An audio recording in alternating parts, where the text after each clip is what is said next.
Tak ja budem stručný, znova zápas o jednom gole. Veľmi sme dnes chceli naplniť tú túžbu a získať nejaké body z tohto zápasu a nechceme sa vyhovárať. Myslím si, že šance sme na to mali, ale chýba nám taký väčší pokoj v tej finálnej fáze, či už predfinálna alebo zakončenie, áno.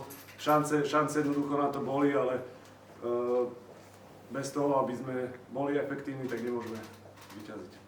Takže zvíťazili sme po 4. zápase za sebou, som nad tým veľmi hrdý. Ešte nie sme matematicky zachránení, ale urobili sme obrovský krok v tej záchrane.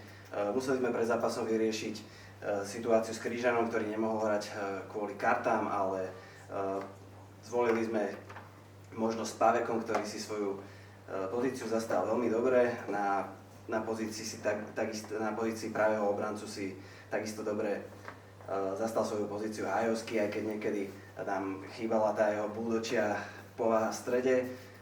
Rozdielovým hráčom bol Gos, ktorý sa vrátil po 7 mesiacoch a podal veľmi dobrý výkon a mali sme vďaka nemu pokoj na lopte, aj jeho spolupráca s Pumom fungovala.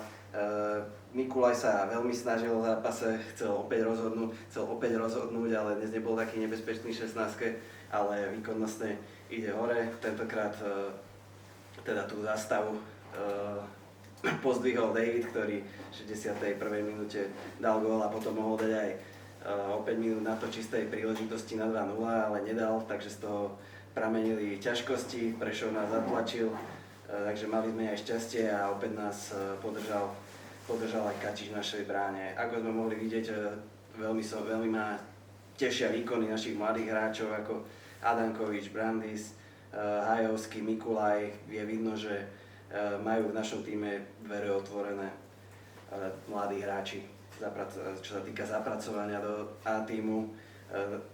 Na záver spravili sme obrovský krok v záchrane, aj keď ešte matematicky nie sme zachránení. Môžete tu vidieť teraz jedného šťastného kouča.